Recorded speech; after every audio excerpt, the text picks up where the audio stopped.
We're now going to walk around the corner to Murray's Mills. Here the story is about Manchester's cotton industry. Natural ecological reasons shaped Manchester's preeminence in the cotton industry. The area was always renowned for its spinning and weaving, and was so from the 13th century. The climate and topography meant that Manchester was damp and humid, and this prevented brittle cotton threads from breaking, and thus made it easier for spinning and weaving. By the late 18th century, technological prowess in the United Kingdom was coming to bear. Inventions such as the spinning jenny and the steam-powered engine and other innovations in transportation were to revolutionise cotton manufacturing. The large structures that you see here was once a complex of mills that was built for the Scottish manufacturers A&G Murray.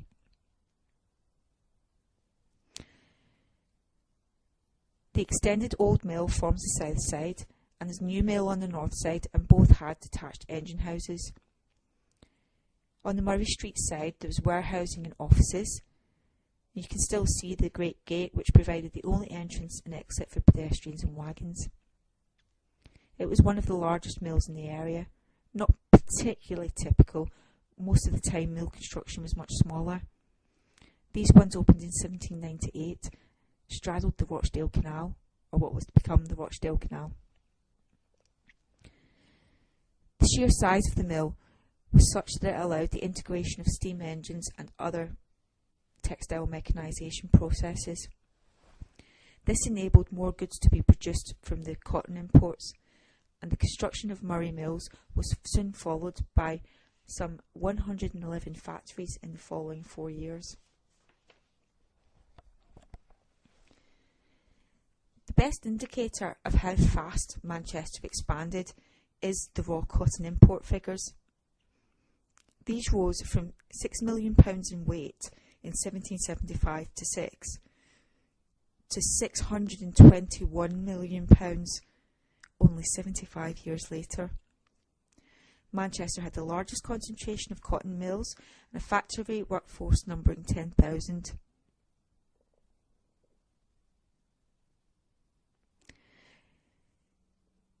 The textile industry continued at the mills for 150 years, but the latter half of the 20th century saw their decline. There were a number of reasons for this. Technology and ideas, for example, began to be exported, and the countries which used to import British cotton goods, such as India and Japan, now had the technology to manufacture their own.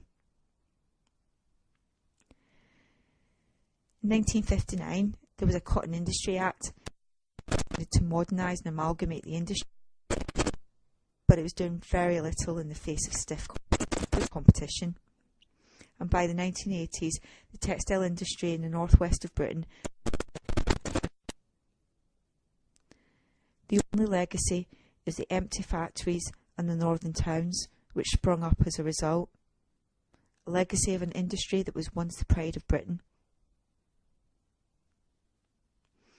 However, by the late 1980s, they became inhabited as alternative venues for a burgeoning underground music scene. If you walk a little further down the Rochdale Canal and turn around to look at the mills, on the right you might just be able to make out the sign for Sankey's Soap, a Manchester club that opened in 1994 in the Beehive Mill.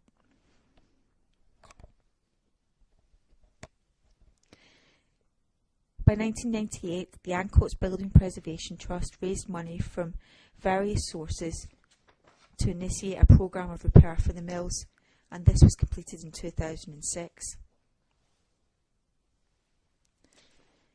We'll now walk down to the water. This is the Rochdale Canal and cotton fields.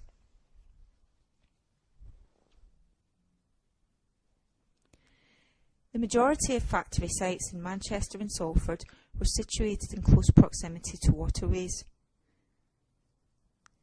This was because factory owners needed water for the operation of steam engines, but also the waterways were able to supply coal to the factories cheaply and with a minimum of cost. Before 1760, Manchester's waterfront was limited to the three rivers that formed its administrative borders: the Irwell, the Irk, and the Medlock.